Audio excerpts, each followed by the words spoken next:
Hi, I'm Michael Bean, acting teacher, and welcome to your lesson for myfreeactingclass.com for Tuesday, November the 10th. Today, I want to talk about goal setting and deliberate practice as it relates to actors. And I will start with something of a confession, which is that as a teacher, I often teach the thing that I am most interested in figuring out. There's a lot of information out there about goal setting. There's a lot of information about practice. And it's something that I return to myself over and over again as a teacher. Sort of how can I be most effective for my students? How can I be the most helpful? And also that I return to for myself as an actor. And I think, okay, I know what I've got in the bag now, but what am I working on? What are the things that I want as an actor, and can I be really concrete about them? And so let's start by reviewing the work of a guy named K. Anders Ericsson. I'm going to throw into the chat window right now just a little bit of context for what we're going to be talking about today. And first, I think I can be most useful to you, or I don't know, one of the ways in which I can be most useful to you is by curating. Basically, you get the benefit of me spending a couple of hours of looking at this information, saying, okay, here's somebody who's thought really deeply about this and who is pulling in ideas from different places. And if you want a deep dive, go read their work. And otherwise, I will give you the 6-sentence summary of how I understand their work, but here it is. So today we are going to be looking at the work of a guy named K. Anders Ericsson. There are 2 scientific articles, both of which I was able to find the full text of online. His original article, The Role of Deliberate Practice in the Acquisition of Expert Performance, from 1993, and then a second article from 2019. And so I'm going to be showing you excerpts of those 2 PDFs. And then we're going to look at the blog of a guy named James Clear, who I was not familiar with until I started Googling, and he just has a really accessible blog. And either is getting tons of traffic or is really excellent at search engine optimization because it showed up early in my results. And I was like, hey, I really like this. I'm not going to go looking any further. I'm going to go with this. And we're going to use this to talk about goal setting. We're also going to be looking at a PDF from the American Translators Association, of all places, but it was just one of the most accessible things that I found when I started doing some Google searching. And I want to show you some of the clear ideas that the author, who has the fantastic name R. Herring, set out in her article. Don't you wish that your pen name was R. Herring? Just seeing it written down is so pleasing. So let's get right down to business. Deliberate practice was first given that name in sort of scientific research by this guy, K. Anders Ericsson. He's a Swedish researcher on how people acquire expertise. This is his most recent book. If you wanted something that was sort of accessible and written for a general audience, called Peak: Secrets from the New Science of Expertise. And this is where you would go if you were like, hey, I want to get something from the library, and just check this guy out. If you didn't want to sort of peruse scholarly articles, or read his Wikipedia entry in extreme detail. Now, this idea of deliberate practice, I'm going to show you sort of a quick image of it, that hopefully will help give you a sense. So principles of deliberate practice: push beyond one's comfort zone, work towards well-defined specific goals, focus intently on practice activities, receive and respond to high-quality feedback, develop a mental model of expertise.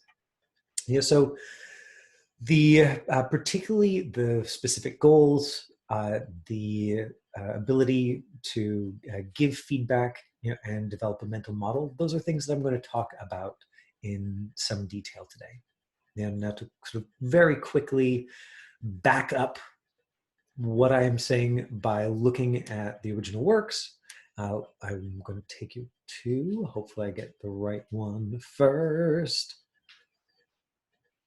There it is.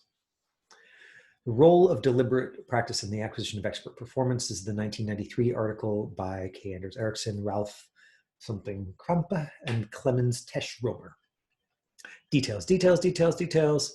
I'm going to skip down to the bit that I highlighted for you, which is characteristics of deliberate practice. The most critical cited condition concerns the subject's motivation to attend to the task and exert effort to improve their performance. So basically, it's like, if you want to be an expert, yeah, top level, you have to be motivated to do so. You have to want to put in that effort for expert performance. So, wanting to put in the effort, number one, do you want to put in the effort? And are we, as actors, building that into our practice, right? That building that motivation is just as important as everything else. In addition, the design of the task should take into account the pre-existing knowledge of learners so the task can be correctly understood after a brief period of instruction. So basically it means that practice activities are shaped based on existing knowledge. And this is what was simplified in that other document, the image that I showed you, as push beyond one's comfort zone. So the idea is that here's the stuff I already know. Practicing just that stuff over and over and over again might be internally satisfying, but is unlikely to move me towards a high level of expertise. And so what I can do if I want to achieve a high level of expertise, is build the task so that it's taking me just beyond what I can currently do. And hopefully, what I can then achieve with support from outside of myself or just with repeated practice. The subject should receive immediate informative feedback and knowledge of results of their performance. And I think that actors, particularly in film and TV, have an opportunity to get feedback by watching themselves.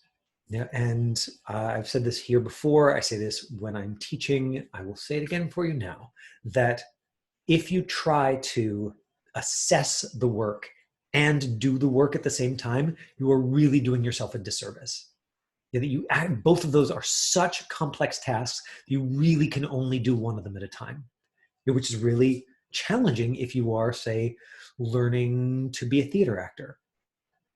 And that's why I think theater actors it's really important to have classes or to do theater or to sort of get information from the world about how your work is going, because you can't just go on how it feels. At least not if you want immediate informative feedback and knowledge of results of their performance. But for film and TV, you can do it, and then 10 minutes later, or half an hour later, or 30 days later, you can watch the work and say, oh, okay, that's how it was coming across. And what's that weird thing I'm doing with my mouth? Oh, I'm doing that again. Huh, that's interesting. I wonder what that's about. I'm going to be aware of that. But you don't have to, in the process of performance, try to be doing the good work and also going like, what's my mouth doing? What are my eyes doing? What are my ears doing? What is my face doing? And your brain sort of fries because you're trying to process too much information. The subject should repeatedly perform the same or similar tasks. Now, I have not yet found, or in my scanning of this, and I spent a couple of hours today, I didn't find the exact reference, but I will say that one of the things that I've read about deliberate practice in the past is that despite information to the contrary, like some of the sort of publicly available, like 10,000 hour stuff just makes it sound like, just do more hours than everybody else and then you'll be an expert. And that is not supported by any of the science that I've seen. What it actually is like 1 hour, 2 hours, 3 hours, like a short period of time of intensely focused practice. And the book that I was talking about last week and the week before, Grit by Angela Duckworth, putting that in the chat window here, another great thing to try to get from the library and take a look at, talks about that specifically, that deliberate practice is not something like, I'm going to put in 9 hours of deliberate practice, because a deliberate practice is very effortful. It requires a lot of focused attention. It's not like, I'm just hanging out and, I'm going to practice when I feel like it. It's like, okay, now I'm going to sit down and get better at this thing, in a focused way. One of the things that shows up in the studies, and they actually track it really well in the scientific study, is that the people who are really gaining the highest level of expertise, and they're tracking chess champions and people who are studying violin, in I think 2 of the groups in the original study, they take more naps. They get, on average, the people who are the most skilled or achieve the most skill over time, get more sleep than everybody else, which I just loved. Of course, because they're like doing extremely effortful practice and then they got to do something to refresh themselves. So looking at, let me see. Okay. Deliberate practice and proposed limits on blah, blah, blah, blah, blah, blah, blah. This is the second scholarly article from which I pulled a little bit.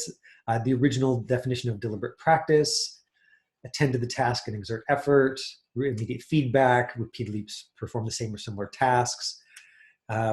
The first criterion is that the practice involves individualized training of a trainee by a well-qualified teacher. And bear with me, because in 2 pages, they talk about actually you can do this work by yourself, or here's what it looks like when people do this work by themselves. And there has been some study between 1993 and now of people who are doing what they call purposeful practice, which is essentially doing this work for yourself as opposed to having it all guided by a coach or a teacher.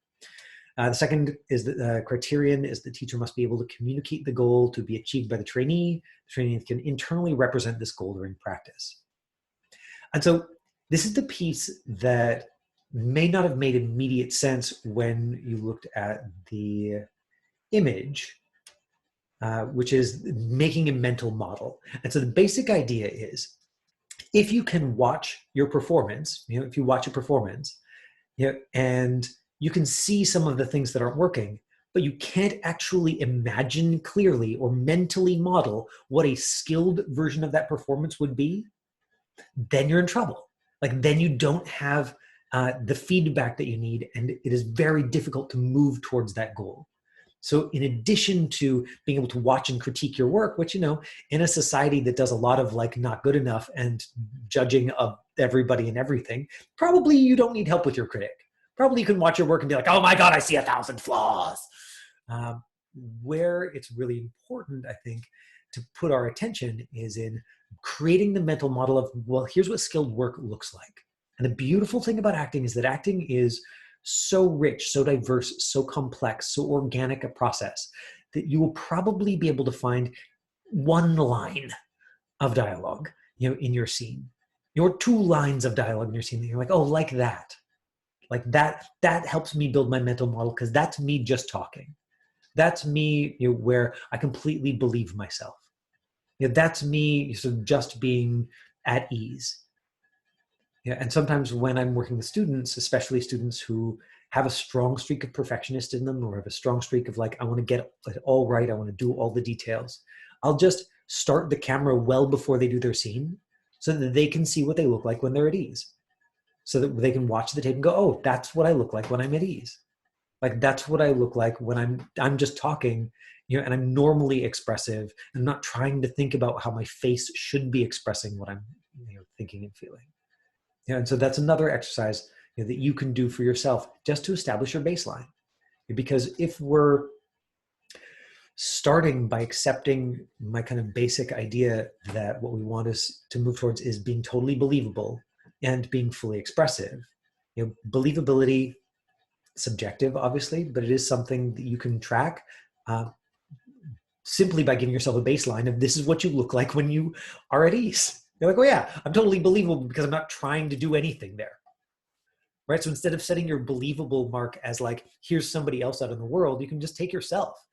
Get a friend to capture some video clips of you, or be like, look, hey, what I need is like a minute of footage where I don't know you're recording. So your task today is going to be to like try and secretly tape me with your phone and see if you can get like even 30 seconds where I don't know you're recording footage, because I need to be able to see how expressive and how relaxed I am, and the way my body looks and the way my voice sounds when I am not thinking about it. And maybe you've already got that. Maybe you've got lots of that. But if you don't, that would be a good way to set a baseline, which I think is reasonable for goal setting. Now, before we look at the online articles, let me take you to this thing, this article here, which is A Deliberate Practice Approach to Skill Development by Rachel E. Herring. And so she's part of the American Translators Association.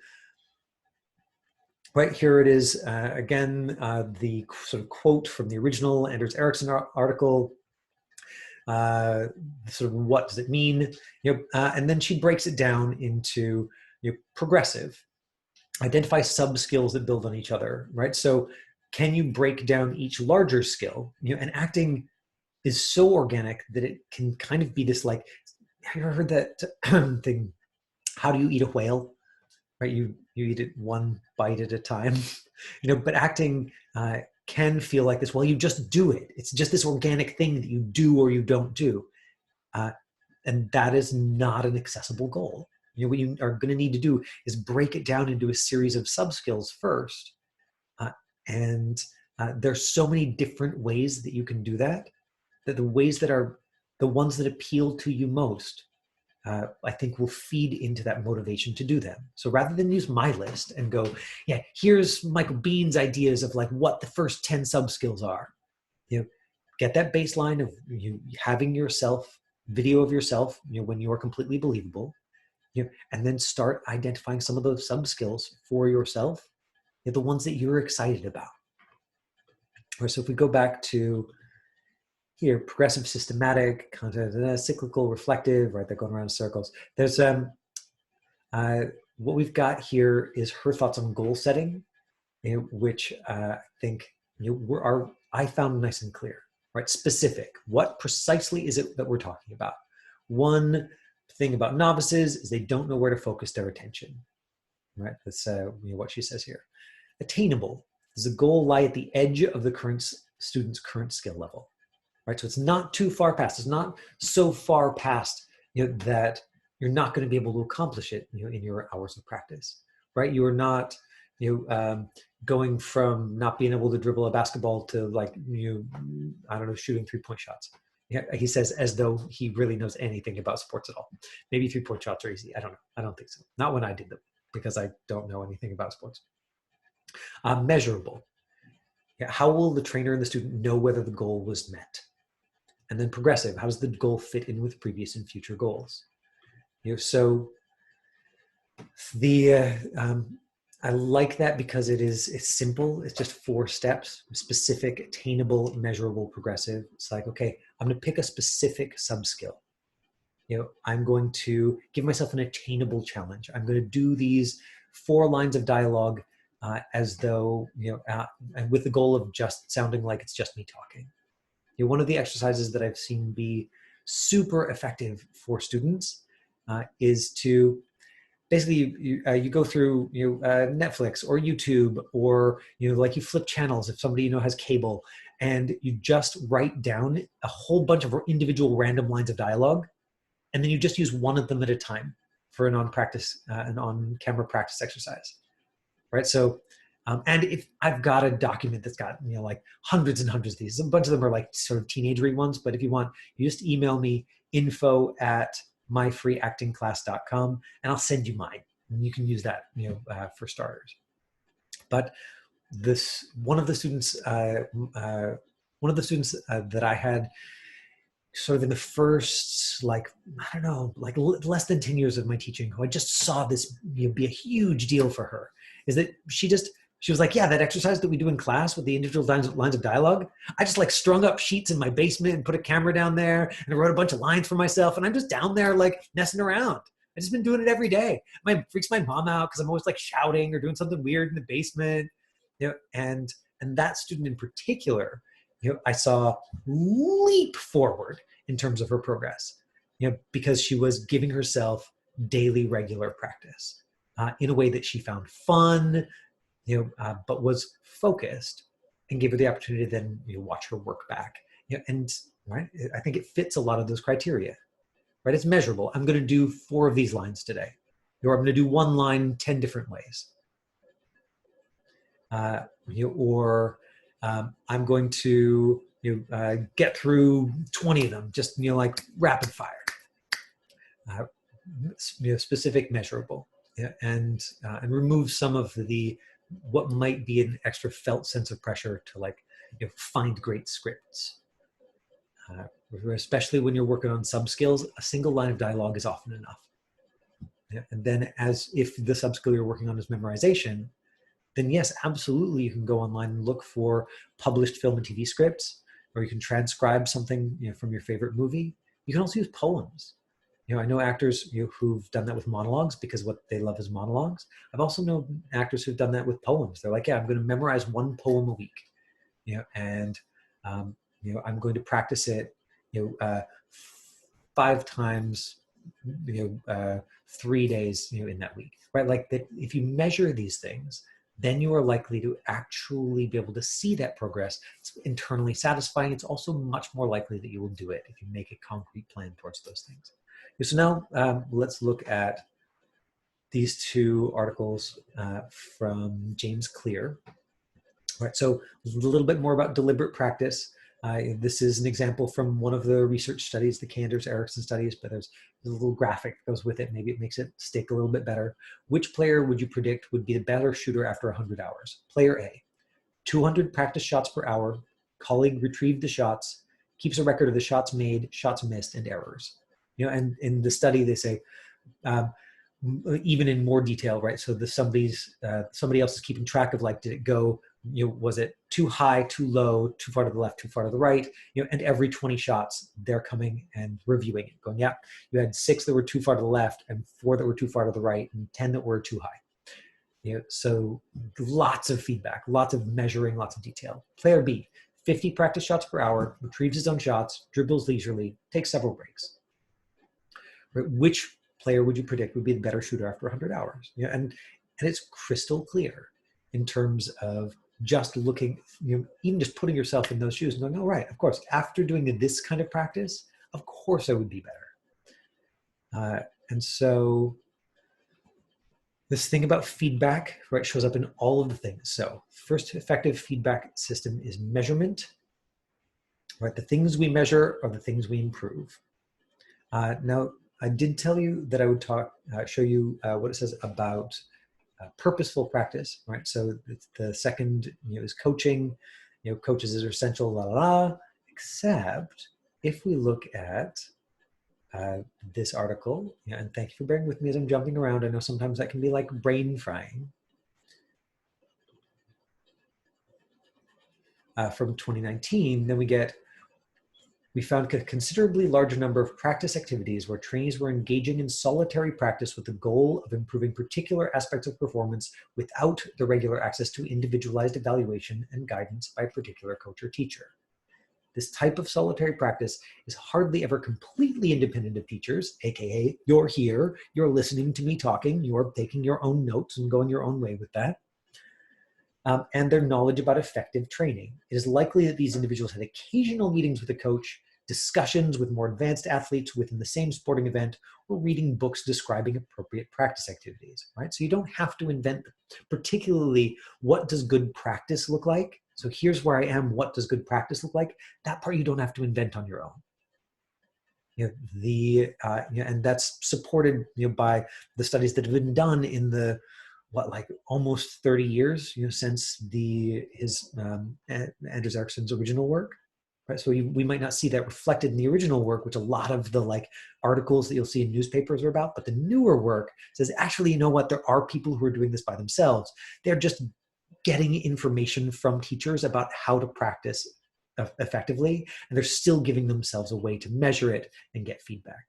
Now, I'm not going to have time to get into detailed goal setting in the way that I thought I would, so it means that I'll just carry that on to a future lesson. Now, I might do that on Thursday. I just got an email from Rogi who said, sorry, I booked this role in a TV show, and I've got a table read at 4:30 on Thursday. So I was like, okay, well, I guess you're just too awesome to work with us this week, but then you'll have even more relevant experience when you come visit us. So I proposed next Wednesday for him, and he's definitely interested in coming back. He's like, I hope you'll consider me. He was so Canadian and sweet about it, considering he's doing us a favor, he will definitely be coming on as a guest. He's working on Kung Fu. The last article here on James Clear's website that I wanted to show you is goal setting, right? And so this one, I think or deserves a more detailed approach. Right? What is goal setting? Right? What is goal setting? The one piece that I will share, and this comes from a blogger and author, Mark Manson, who wrote a book called The Subtle Art of Not Giving a expletive deleted. If we are serious about achieving our goals, we should start with a much different question. Rather than considering what kind of success we want, we should ask, what kind of pain do I want? And I just think this is such a fun way to frame this question. Because, right, the process of getting good at basically anything, and really any job is going to have parts of it that suck. So which sucky parts do you want? Do you want the sucky parts that go with film, TV acting? Do you want the sucky parts that go with theater acting? Do you want the sucky parts that go with singing? Do you want to go, right? If you can decide the kind of pain you want and make a conscious choice going in, yeah, that sounds all right. I don't mind a 99.9% unemployment rate, and a constant hustle, to get inconsistent work. That sounds fine. Right? If you're already on board with that, it just seems that you're less likely to get discouraged later on, right? So the goal, or the initial goal, isn't like, what kind of success do I want? It's like, what kind of pain do I want? That's more likely to put you in line with something that you can sustain. And don't get me wrong, I still stand by what I said at the beginning of this session, that internal motivation is super important. That it shows up in all of the articles that I looked at. It showed up in all of the studies I looked at. It's like, you have to be motivated to do that focused, effortful practice. And so you got to be paying attention to what fires you up, what gives you delight, what is in line with what you want. And then maybe from that place, we can break it down more. So I feel like in the process of talking about this to you, I have unpacked some new things in my own thinking. So thank you for noodling with me. In case some of you who are here right now do not have the opportunity to join us, for the next goal setting session, and one of the things that I feel like came out really clearly as I was talking to you, was the idea of get input on what skilled practice looks like, what deliberate practice looks like. Do you have an idea of what those sort of sub goals, those sub skills that you are targeting the most are? Because this is, when I ask students in class, it's very rare that they have a really clear answer for what does good acting look like for me? What do I want to build as an actor? But if you do now, if you're like, oh yeah, actually there's this specific skill and this specific skill, that at least I've identified going to move me towards, being more believable. It's like, yeah, my voice always sounds weird to me, or I have trouble reading, or this part of expressiveness where, my face freezes up, and I can just see it on camera, how frozen it is. Or whether if you have specific things about believability or expressiveness or camera technique, and you want to throw them by me right now, so I can say, oh, here's my best thinking about how to practice that specific one. Maybe that'll be useful for you. And if not, you keep thinking about it, and we'll come back to it in a future lesson. And if you missed that lesson, you can always email me, and I'll do my best to answer it at the next lesson. I'll be like, hey, Artie emailed me, and here's my answer to that, so that everybody can benefit from the answer. So the Candy, Artie, Moira, is there any kind of specific sub-skill that you got kind of mapped out for yourself as yes, here's what one of the things that I want, might take me towards the kind of good acting I imagine? Nothing really for me just yet, because I'm just starting out. But I think it just power of silence, listening to what everybody's saying and how they're doing it. It's really helped me, at least, because I watch their facial expressions, their delivery, and now everything is self-tape. So it's all new. Yes. Okay, great. Well, You're in the information gathering stage. I would encourage Yeah. you to keep thinking about what are those specific sub skills and can you articulate them in whatever words make sense to you. Like, here are the pieces of what people are doing, what I'm actually seeing with people's voices and faces and bodies, not like woo woo energetic, I don't know, it just works, but like what are they saying, what are they doing, what am I hearing, what am I seeing, you know, so that you can break those down into pieces and think about like, how are you going to get there? Because when you've got some of those, I'll be able to give you concrete feedback. You know, what you've said right now is like, I don't know, it's just a whale and I'm just paying attention to the whale. It's like, I'm learning about the whale. Great. You got to start there, right? Yeah, but then if I can help you figure out sort of which bites to take first, I totally will. Man, I'm just abusing this whale metaphor. I'm sorry. Yeah, Candy, Mara, do you want to jump in at all? Yeah, please. Okay. One thing I did notice, Kaden, I think you might have had your I hand know, up. I'm just making him wait. Okay. Okay. Because he raised his hand before I asked the question, so I assume he just wants to talk to us. Okay. So my question or sort of thing that's been hard for me is like, yeah, sort of some of the motivation and like this cringe of fear or something before I'm like, okay, trying to practice a self-tape because right now I'm in the beginnings with like Artie and I don't have like an agent or anything, or I don't really have an audition ready or waiting. So I'm like, okay, finding like movies or scripts that I like and stuff. But I just get like, I don't know, like this fear, and that's my own things I need to work through. But also something I that, want to do acting partly because of like this personal growth as well. yes, oh, I get you there. Where it's like doing the scary thing and working your way towards it. Okay, yeah. So my concrete piece of advice then, you know, is to do this one line at a time exercise, right? So to remove the pressure to find great scripts, you know, for right now, you know, and get excited about doing a single line at a time, you know, because because making it achievable is a way to give yourself that like little cookie, you know, right, like, oh, I did the scary thing, woo, I did my one line, I recorded it, I watched it, time to go do other things now. You know, that if you were doing none of that practice, you know, in a focused way, you know, then even 2 minutes of it, you know, in a focused way is like a little, you know, sort of chip against the fear. So like, like I got you, I did a thing. And so I would say, I know that that sounds ridiculously simple, but think about how many people who talk about meditation say, just do 5 minutes. And if you can't do 5 minutes, do 30 seconds, right? That the whole idea is like you start by doing, you know, some little piece of it. And so start with one line of dialogue and just put it on camera.